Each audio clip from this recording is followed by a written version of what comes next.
ಪ್ರಿಯರೇ, ನಿಮ್ಮೆಲ್ಲರಿಗೂ ಮುಂಜಾನೆಯ ಶುಭ ವಂದನೆಗಳು. ಈ ದಿನ ವಿಶ್ವವಾಣಿ ಪ್ರಸ್ತುತಪಡಿಸುವ ನಿನ್ನ ದಾರಿಗೆ ಬೆಳಕು ಎಂಬ ಕಾರ್ಯಕ್ರಮಕ್ಕೆ ನಿಮ್ಮನ್ನು ಪ್ರೀತಿಯಿಂದ ಸ್ವಾಗತಿಸುತ್ತಿದ್ದೇವೆ.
ದಿನಕ್ಕೆ ಆರಿಸಲ್ಪಟ್ಟ ದೇವರ ವಾಕ್ಯ ಭಾಗವು ಶ್ರೀ ಪೌಲನು ಕೊಲೊಸ್ಸೆಯವರಿಗೆ ಬರೆದ ಪತ್ರಿಕೆ 2ನೇ ಅಧ್ಯಾಯ 5ರಿಂದ 7 ವಚನಗಳವರೆಗೆ. ನಾನು ಶರೀರದಿಂದ ನಿಮ್ಮ ಬಳಿಯಲ್ಲಿ ಇಲ್ಲದಿದ್ದರೂ ಆತ್ಮದಿಂದ ನಿಮ್ಮೊಂದಿಗಿದ್ದು ನೀವು ಕ್ರಮವಾಗಿ ನಡೆಯುವುದನ್ನು, ಕ್ರಿಸ್ತ ನಂಬಿಕೆಯಲ್ಲಿ ದೃಢವಾಗಿ ನಿಂತಿರುವುದನ್ನು ನೋಡಿ ಸಂತೋಷ ಪಡುತ್ತೇನೆ. ಆದುದರಿಂದ ನೀವು ಕರ್ತನಾದ ಯೇಸುವೆಂಬ ಕ್ರಿಸ್ತನನ್ನು ಅಂಗೀಕರಿಸಿದಂತೆಯೇ ಆತನಲ್ಲಿದ್ದವರಾಗಿ ನಡೆದುಕೊಳ್ಳಿರಿ. ಆತನಲ್ಲಿ ಬೇರೂರಿಕೊಂಡು ಭಕ್ತಿವೃದ್ಧಿಯನ್ನು ಹೊಂದಿ ನಿಮಗೆ ಬೋಧಿಸಲ್ಪಟ್ಟ ಉಪದೇಶದ ಪ್ರಕಾರವೇ ಕ್ರಿಸ್ತ ನಂಬಿಕೆಯಲ್ಲಿ ನೆಲೆಗೊಂಡು ದೇವರಿಗೆ ಹೆಚ್ಚೆಚ್ಚಾಗಿ ಸ್ತೋತ್ರ ಮಾಡುವವರಾಗಿರ್ರಿ. ದೇವರು ತಾನೇ ಈ ವಾಕ್ಯ ಭಾಗಗಳನ್ನು ನಮ್ಮ ಆತ್ಮೀಯ ಪ್ರಯೋಜನಕ್ಕಾಗಿ ಆಶೀರ್ವದಿಸಲಿ. ನಮ್ಮ ಆತ್ಮಿಕ ಬೆಳವಣಿಗೆಗೆ ಆತ್ಮವಾಗಿಯೂ ಜೀವವಾಗಿಯೂ ಇರುವ ತನ್ನ ಅಮೂಲ್ಯವಾದ ವಾಕ್ಯಗಳನ್ನು ದಯಪಾಲಿಸಿದಂಥ ತಂದೆಯಾದ ದೇವರಿಗೆ, ನಮ್ಮ ಕರ್ತನೂ ಒಡೆಯನೂ ಆಗಿರುವ ಯೇಸು ಕ್ರಿಸ್ತನ ಘನವುಳ್ಳ ನಾಮದಲ್ಲಿ ಸ್ತೋತ್ರ ಕೊಂಡಾಟಗಳನ್ನು ಸಲ್ಲಿಸುತ್ತಾ ಈ ದಿನದ ವಾಕ್ಯ ಧ್ಯಾನಕ್ಕೆ ನಿಮ್ಮೆಲ್ಲರನ್ನೂ ಪ್ರೀತಿಯಿಂದ ಸ್ವಾಗತಿಸುತ್ತೇನೆ. ಪ್ರಿಯರೇ, ನೀತಿವಂತರು ಖರ್ಜೂರದ ಮರದಂತೆ ಬೆಳೆಯುವರು ಎಂಬ ಅಂಶವನ್ನು ಧ್ಯಾನ ಮಾಡುತ್ತಾ ಇಲ್ಲಿಯವರೆಗೂ ಖರ್ಜೂರದ ಮರದ ಕುರಿತು 4 ಸಂಗತಿಗಳನ್ನು ಅಧ್ಯಯನ ಮಾಡುತ್ತಾ ಬಂದಿದ್ದೇವೆ. ಮೊದಲನೇದಾಗಿ ಆಕಾಶದೆತ್ತರಕ್ಕೆ ಬೆಳೆಯುವ ಖರ್ಜೂರದ ಮರ, ಎರಡನೇದಾಗಿ ನೇರವಾಗಿ ಬೆಳೆಯುವ ಖರ್ಜೂರದ ಮರ, ಮೂರನೇದಾಗಿ ತನ್ನ ಬೆಳವಣಿಗೆಗೆ ಅಡ್ಡಿಯನ್ನುಂಟು ಮಾಡುವ ಎಲ್ಲ ಅಡೆತಡೆಗಳನ್ನು ಭೇದಿಸಿ ಬೆಳೆಯುವ ಖರ್ಜೂರದ ಮರ, ಮತ್ತು ನಾಲ್ಕನೇದಾಗಿ ಬಿರುಗಾಳಿಯಲ್ಲಿಯೂ ಮುರಿದು ಹೋಗದೆ ಸ್ಥಿರವಾಗಿ ನಿಲ್ಲುವ ಖರ್ಜೂರದ ಮರ, ಹಾಗೂ ಈ ದಿನ ಧ್ಯಾನ ಮಾಡಲಿಕ್ಕಿರುವ 5ನೇ ಅಂಶ ಆಳವಾಗಿ ಬೇರು ಬಿಡುವ ಖರ್ಜೂರದ ಮರ. ಪ್ರಿಯರೇ, ಈ ಖರ್ಜೂರದ ಮರ ಆಕಾಶದೆತ್ತರಕ್ಕೆ ಬೆಳೆಯಬೇಕೆಂದರೆ, ಈ ಖರ್ಜೂರದ ಮರ ನೇರವಾಗಿ ಬೆಳೆಯಬೇಕೆಂದರೆ, ಈ ಖರ್ಜೂರದ ಮರ ತನ್ನ ಬೆಳವಣಿಗೆಗೆ ಅಡ್ಡಿಯನ್ನುಂಟು ಮಾಡುವ ಎಲ್ಲ ಅಡೆತಡೆಗಳನ್ನು ಭೇದಿಸಿ ಬೆಳೆಯಬೇಕೆಂದರೆ, ಈ ಖರ್ಜೂರದ ಮರ ಭಯಂಕರವಾದ ಬಿರುಗಾಳಿಯಲ್ಲಿಯೂ ಮುರಿದು ಹೋಗದೆ ಸ್ಥಿರವಾಗಿ ನಿಲ್ಲಬೇಕೆಂದರೆ, ಈ ಮರ ಅತಿ ಪ್ರಾಮುಖ್ಯವಾದ ಒಂದು ಕಾರ್ಯವನ್ನು ನಿರ್ವಹಿಸುತ್ತದೆ. ಅದೇನೆಂದರೆ ಆಳವಾಗಿ ಬೇರೂರುವುದು. ಸಾಮಾನ್ಯವಾಗಿ ಈ ಖರ್ಜೂರದ ಮರ ಬೆಳೆಯುವುದು ಮರಳುಗಾಡು ಪ್ರದೇಶದಲ್ಲಿ ಎಂಬುದು ನಮ್ಮೆಲ್ಲರಿಗೂ ಗೊತ್ತಿರುವ ಸಂಗತಿ. ಈ ಮರಳುಗಾಡಿನಲ್ಲಿ ನೀರಿನ ಮೂಲ ತುಂಬಾ ಆಳದಲ್ಲಿರುತ್ತವೆ.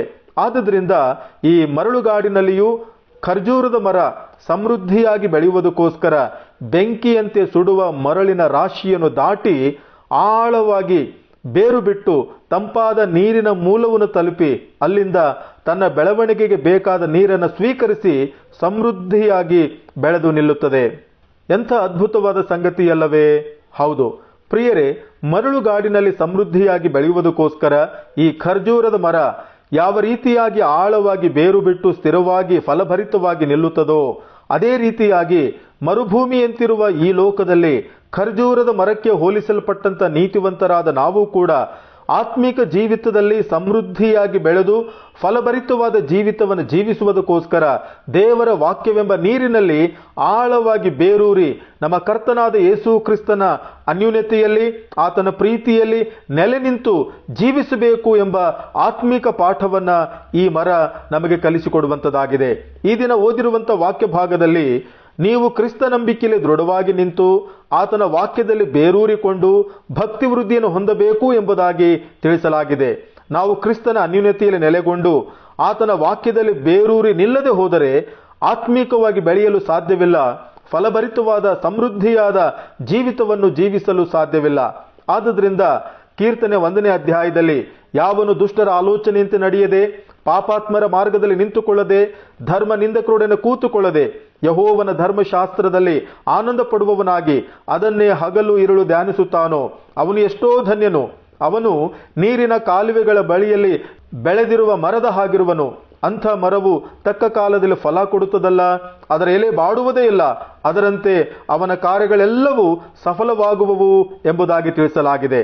ಆದುದರಿಂದ ಪ್ರಿಯರೇ, ಕೊಲಸ್ಸೆ 3ನೇ ಅಧ್ಯಾಯ 16ನೇ ವಚನದಲ್ಲಿ ತಿಳಿಸಿರುವಂತೆ ಕರ್ತನಾದ ಯೇಸು ಕ್ರಿಸ್ತನ ವಾಕ್ಯವು ನಿಮ್ಮೆಲ್ಲರಲ್ಲಿಯೂ ಸಮೃದ್ಧಿಯಾಗಿ ವಾಸ ಮಾಡಲಿ. ನೀವು ಸಕಲ ಜ್ಞಾನದಿಂದ ಕೂಡಿದವರಾಗಿ ಕರ್ತನ ಸನ್ನಿಧಿಯಲ್ಲಿ ಸಮೃದ್ಧಿಯಾಗಿ ಬೆಳೆದು ಈ ಲೋಕದಲ್ಲಿ ಫಲಭರಿತವಾದಂಥ ಜೀವಿತವನ್ನು ಜೀವಿಸುತ್ತಾ ಅನೇಕರನ್ನ ಕರ್ತನ ಬಳಿಗೆ ಎಳೆದು ತರುವಂತವರಾಗಿರಿ. ದೇವರು ನಿಮ್ಮೆಲ್ಲರನ್ನೂ ಆಶೀರ್ವದಿಸಲಿ. ಪ್ರಾರ್ಥನೆ ಮಾಡೋಣ. ಪ್ರೀತಿ ಸ್ವರೂಪನಾದ ನಮ್ಮ ಪರಲೋಕದ ತಂದೆಯಾದ ದೇವರೇ, ಈ ಸುಂದರವಾದಂಥ ಹೊಸ ದಿನಕ್ಕಾಗಿ, ಈ ಮುಂಜಾವಿನ ಸಂದರ್ಭಕ್ಕಾಗಿ ನಾವು ನಿಮ್ಮನ್ನ ಸ್ತುತಿಸಿ ಕೊಂಡಾಡುತ್ತೇವೆ. ಕರ್ತನೆ, ಯಾವ ರೀತಿಯಾಗಿ ಮರುಭೂಮಿಯಲ್ಲಿಯೂ ಸಮೃದ್ಧಿಯಾಗಿ ಬೆಳೆದು ನಿಲ್ಲುವುದಕ್ಕೋಸ್ಕರ ಖರ್ಜೂರದ ಮರ ಆಳವಾಗಿ ತನ್ನ ಬೇರುಗಳನ್ನು ಬಿಡುತ್ತದೆಯೋ, ಅದೇ ರೀತಿಯಲ್ಲಿ ಮರುಭೂಮಿಯಂತಿರುವಂಥ ಈ ಲೋಕದಲ್ಲಿ ಖರ್ಜೂರದ ಮರಕ್ಕೆ ಹೋಲಿಸಲ್ಪಟ್ಟಂತ ನೀತಿವಂತರಾದಂಥ ನಾವು ಆತ್ಮಿಕ ಜೀವಿತದಲ್ಲಿ ಸಮೃದ್ಧಿಯಾಗಿ ಬೆಳೆದು ಫಲಭರಿತವಾದಂಥ ಜೀವಿತವನ್ನು ಜೀವಿಸುವುದಕ್ಕೋಸ್ಕರ ನಿನ್ನ ವಾಕ್ಯದಲ್ಲಿ, ನಿನ್ನ ಪ್ರೀತಿಯಲ್ಲಿ ಆಳವಾಗಿ ಬೇರು ಬಿಟ್ಟು ನೆಲೆ ನಿಂತು ಜೀವಿಸಬೇಕು ಎನ್ನುವಂಥ ಸತ್ಯಾಂಶವನ್ನ ಈ ವಾಕ್ಯದ ಮೂಲಕವಾಗಿ ಮಾತಾಡುತ್ತಾ ಬಂದಿದ್ದಿ. ಅದಕ್ಕಾಗಿ ನಿಮ್ಮನ್ನು ವಂದಿಸುವಂತವರಾಗಿದ್ದೇವೆ. ಕರ್ತನೆ, ಈ ವಾಕ್ಯಗಳನ್ನು ಕೇಳಿಸಿಕೊಳ್ತಿರುವಂತ ಎಲ್ಲ ಪ್ರಿಯರನ್ನ ನಿನ್ನ ಕರಗಳಲ್ಲಿ ಒಪ್ಪಿಸಿಕೊಡುತ್ತೇವೆ. ವಾಕ್ಯಾನುಸಾರವಾಗಿ ಜೀವಿಸುತ್ತಾ ನಿನ್ನ ವಾಕ್ಯದಲ್ಲಿ ಆನಂದಿಸುತ್ತಾ ನಿನ್ನ ವಾಕ್ಯದ ಮೂಲಕವಾಗಿ ಸಿಗುವಂತ ಆತ್ಮಿಕವಾದಂಥ ಭೌತಿಕವಾದಂಥ ಆಶೀರ್ವಾದಗಳನ್ನು ಹೊಂದಿಕೊಂಡು ನಿನ್ನ ಆಶೀರ್ವಾದಗಳಿಗೆ ಈ ಲೋಕದಲ್ಲಿ ದೃಷ್ಟಾಂತವಾಗಿ ಜೀವಿಸುವಂತ ಕೃಪೆಗೆ ಪ್ರಿಯರೆಲ್ಲರನ್ನು ನಡೆಸು ಎಂಬುದಾಗಿ ಪ್ರಾರ್ಥಿಸುತ್ತೇವೆ. ಪ್ರಾರ್ಥನೆ ಕೇಳಿದಕ್ಕಾಗಿ ಸ್ತೋತ್ರ. ಯೇಸುವಿನ ನಾಮದಲ್ಲಿ ಬೇಡಿದ್ದೇವೆ ಕರ್ತನೆ, ಆಮೇನ್.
ಸಹೋದರ ಸಹೋದರಿಯರು, ನಿಮ್ಮ ಪ್ರಾರ್ಥನಾ ಮಂದಿರಗಳಿಗಾಗಿ ಪ್ರಾರ್ಥಿಸಲು ಇಷ್ಟವಾದ ಟೋಲ್ ಫ್ರೀ ಸಂಖ್ಯೆ 1800-270-0333ಕ್ಕೆ ಕರೆ ಮಾಡಿ.